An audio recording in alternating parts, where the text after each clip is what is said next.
Welcome back to this video. Today I am going to explain you multiple regression analysis, multiple regression equation और multiple linear regression equation.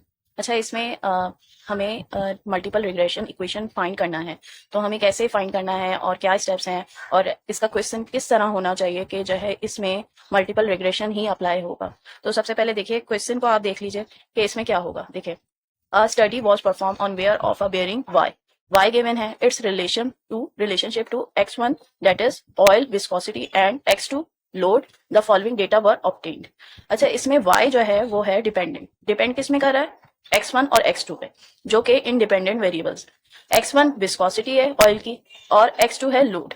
तो ये हमें इस तरह दिया जाता है। और मल्टीपल क्यों है, लीनियर क्यों नहीं है? मल्टीपल इसलिए क्योंकि जो इसके डिपेंड जो y है वो एक से ज्यादा में जब डिपेंड कर रहा होता है, हमारे पास डेटा दिया गया होता है, तो हमें उसमें अप्लाई करना होता है मल्टीपल रिग्रेशन इक्वेशन। अब आगे क्वेश्चन देख लेते हैं। Estimate the unknown parameter of the multiple linear regression equation. अच्छा, ये लीनियर क्यों लिखा हुआ है? देखिए, मल्टीपल रिग्रेशन को मल्टीपल लीनियर रिग्रेशन इक्वेशन भी कहते हैं, या मल्टीपल रिग्रेशन भी कहते हैं, या फिर आपके पास मल्टीपल रिग्रेशन एनालिसिस करने के लिए भी कह सकते हैं।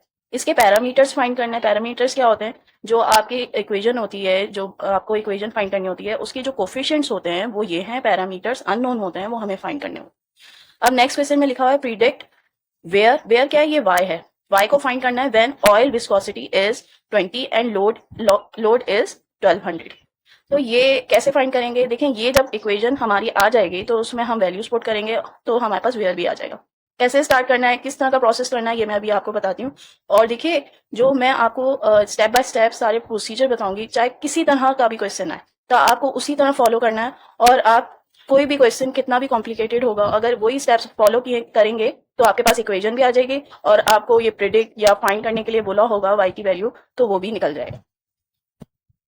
ये देखिए, सबसे पहले मैंने मल्टीपल लीनियर रिग्रेशन इक्वेशन लिए y की on x and x2, x1 and x2। अच्छा, क्या इक्वेशन है? y is equals to a plus b1 x1 plus b2 x2। और अगर हमारे पास x3 भी होगा, ये मैंने वैसे टेबल बनाया हुआ है जो मुझे इस इक्वेशन के थ्रू जरूरी है, ये मैंने टेबल बनाया हुआ है, मैं अभी आपको एक्सप्लेन कर देती हूँ। देखिए, आप सिर्फ डेटा देखिए, देखें y दिया है, x1 x2 दिया है। अगर x3 भी आ जाता है तो हमारे पास इधर फिर प्लस करेंगे b3 x3 आ जाएगा। ठीक है, इसी तरह x4 भी आ सकता है और आगे भी आ सकता है, लेकिन इतना बड़ा दिया नहीं जाता है। b2 b3 तक भी आ जाता है, लेकिन जाहिर सी बात है ये बहुत लॉन्ग प्रोसेस होता है, तो फिर जो है आपको छोटा दिया जाता है एग्जाम्स में। अब ये देखिए, अब इसकी नॉर्मल इक्वेशंस फाइंड करनी है। वो कैसे फाइंड करेंगे? देखिए, द नॉर्मल इक्वेशंस आर। कैसे नॉर्मल फाइंड करेंगे? देखिए, मैंने लीनियर में भी एक्सप्लेन किया था, जब आप पहली इक्वेशन बना लेंगे तो सबसे पहले आपको समीशन लगाना होगा। देखें, समीशन इसमें लगाएंगे तो बाकी सब में भी लगाना होगा। तो इसमें समीशन आएगा तो समीशन ए एन ए के इक्वल होता है, वो लिख लेंगे। b1 समीशन x1 कर देंगे प्लस b2 समीशन x2 कर देंगे। अब दूसरी इक्वेशन कैसे निकालेंगे? इसी इक्वेशन को हम समीशन x1 से मल्टीप्लाई कर देंगे। x1 कैसे होगा? देखें, ये x1 y, फिर n हटा देंगे, a लिखेंगे समीशन x1, ठीक है, plus b1 summation x1 x1 का स्क्वायर हो जाएगा, plus b2 summation x1 x2। ठीक है, अब इसी तरह हम इस इक्वेशन को समीशन x2 से पूरा होल मल्टीप्लाई करेंगे, तो ये क्या होगा? समीशन x2 y, इसमें n हट जाएगा, समीशन इधर a लिखेंगे summation x2 plus b1 summation x1 x2 plus b2, और इसमें x2 को मल्टीप्लाई करेंगे तो क्या आ जाएगा? समीशन x2 का स्क्वायर। ठीक है, अब ये हमारे पास आ गई हैं 3 नॉर्मल इक्वेशन, जिससे हम फाइंड करेंगे कोफिशिएंट जो हमें फाइंड करना है, जो पैरामीटर फाइंड करने के लिए कहा था, या फिर आपको ये कहें कि आप इक्वेशन फाइंड करें मल्टीपल रिग्रेशन की। तो इसमें हमें क्या करना है कि ये समीशन, ये जितने भी है ना, ये हमें टेबल में फाइंड करना है। तो ये देख लीजिए, देखिए मैंने ये इक्वेशन के थ्रू ऑलरेडी ये टेबल बनाया हुआ था, ताकि ये आपको अच्छी तरह समझ में आ जाए। ये देखें, y x1 x2 y का स्क्वायर है, x1 का स्क्वायर है, x2 का स्क्वायर है, x1 y है, x2 y है, और x1 और x2 है। ठीक है, अब मैं ये आपके सामने ये सारा सॉल्व कर देती हूँ। अब ये देखिए, मैंने ये सारा फिलअप कर दिया है। ये आपके सामने इसलिए नहीं किया है क्योंकि कंज्यूम होता है और आपका टाइम वेस्ट भी होगा, तो मैंने ये सारा कैलकुलेट कर लिया है, आप चेक कर सकते हैं। अब मैं इसके सारे समीशन ले लूंगी। अब ये देखिए, ये मैंने समीशन भी ले लिए हैं। ये बहुत लॉन्ग कैलकुलेशन होती है, तो ये आप चेक भी कर सकते हैं कि इसमें ये कैलकुलेशन मेरी ठीक है या नहीं, और अगर ठीक नहीं है तो कमेंट जरूर कीजिएगा ताकि मैं करेक्ट कर सकूं। चलिए नेक्स्ट आगे करते हैं ताकि आपको कंप्लीट प्रोसेस बता सकूं। देखें ये जो इक्वेशन है, अब इसके हम सारे ये समीशंस जितने भी हैं ये हम फाइंड कर चुके हैं। और इसमें ये देखें एन जो है, जो ये एन है, ये हमारा कितना होगा, ये नंबर ऑफ ऑब्जर्वेशन होगा। देखें 1 2 3 4 5 6, तो ये 6 हम इधर लिख देंगे। ठीक है, अब हम वैल्यूज पुट करेंगे। इधर हम लिखेंगे after putting the values from table, the normal equations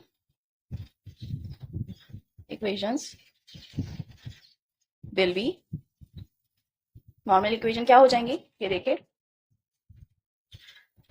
ये जो समीशन y है, इधर मैं इसकी वैल्यू टेबल से डाल दूंगी। ये देखिए ये 924 आ रही है, तो मैं ये डालती जा रही हूँ। आप चेक कर लीजिएगा, आप अपने पास अगर कर सकते हैं तो ये आप करते जाइएगा। ये मैंने सॉल्व किया हुआ है, तो फिर मैं ये बस पुट करके लिखती जा रही हूँ।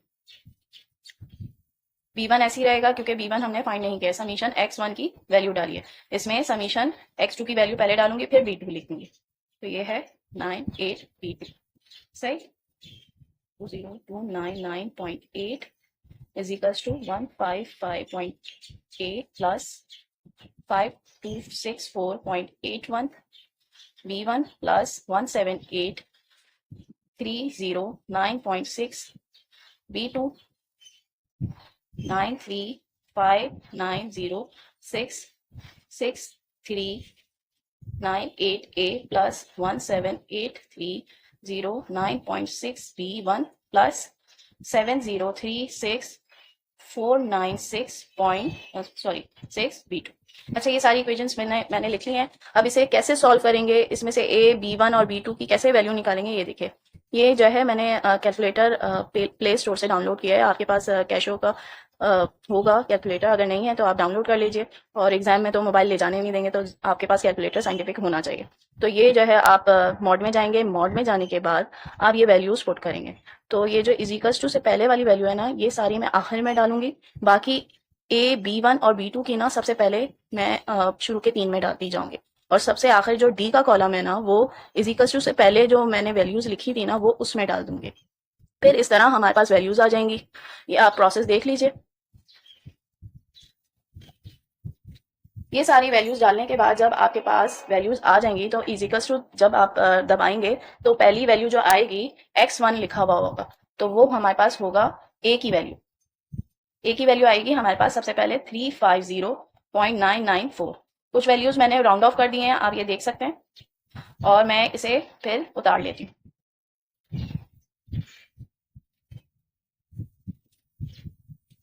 ये देखिए ये सारी वैल्यूज मैंने ये कैलकुलेटर से सारी फाइंड कर ली हैं। अब मैं ये सारी वैल्यूज इस इक्वेशन में पुट करूंगी। कौन सी इक्वेशन, जो सबसे पहले मैंने आपको इक्वेशन बताई थी, इसको इक्वेशन नंबर 1 का नाम देंगे। हम बोलेंगे put the values in equation 1। ठीक है, अब y हम एज इट इज लिख लेंगे। a की वैल्यू डालेंगे 350.994 प्लस b1 की वैल्यू डालेंगे, ये माइनस में है तो ब्रैकेट में रख लेते हैं, x1 प्लस b2 भी माइनस में है तो ब्रैकेट में रख लेते हैं, और x2। फिर ये हमारे पास मल्टीपल रिग्रेशन इक्वेशन आ जाएगी, minus 1.27 to x1 minus 0.15 x2. This is the required multiple regression equation। ठीक है, ये मल्टीपल रिग्रेशन इक्वेशन आ जाएगी। और ये हमारे पास कोफिशिएंट जो फाइंड करने के लिए आए थे, हमारे पास पैरामीटर्स, वो हमारे पास ये आ जाएंगे। ये इनको कहा जाएगा, ये पैरामीटर्स हैं मल्टीपल रिग्रेशन इक्वेशन के। ठीक है, अब नेक्स्ट हम क्या करेंगे, जो हमारे पास क्वेश्चन था उसमें प्रिडिक्ट करने के लिए कहा कि करें, तो मैं ये आपका लिख देती हूँ कि व्हेन, ये हम क्वेश्चन सॉल्व कर रहे हैं बी वाला। ठीक है, when x1 is equals to 20, x2 is equals to 1200 and y is equals to question डाल देंगे। ठीक है, अब इक्वेशन हम यही वाली यूज करेंगे, ये हम दोबारा लिख देते हैं, इसको इक्वेशन 2 का नाम दे देते हैं। ठीक है, तो पुट इन इक्वेशन 2 कर देते हैं। y एज इट इज रहेगा 350.994 माइनस 1.272 मल्टीप्लाई बाय क्या करेंगे, x1 क्या है हमारे पास 20 माइनस 0.15 मल्टीप्लाई बाय 1200। ये आप कैलकुलेटर में फाइंड करें, डायरेक्ट ये सारी वैल्यूज डालें साइंटिफिक कैलकुलेटर में, आपके पास डायरेक्ट एक आंसर आ जाएगा जो कि ये होगा, ये हमारे पास प्रेडिक्ट वैल्यू आ जाएगी। ठीक है, ये हमारे पास आंसर। अगर आपको ये वीडियो पसंद आए तो सब्सक्राइब जरूर कर दीजिएगा और लाइक जरूर कर दीजिएगा, और आपको अगर ये वीडियो पसंद आए और आपको बहुत हेल्पफुल लगती है तो फिर आप अपनी फ्रेंड्स को जरूर शेयर कीजिएगा। Thank you.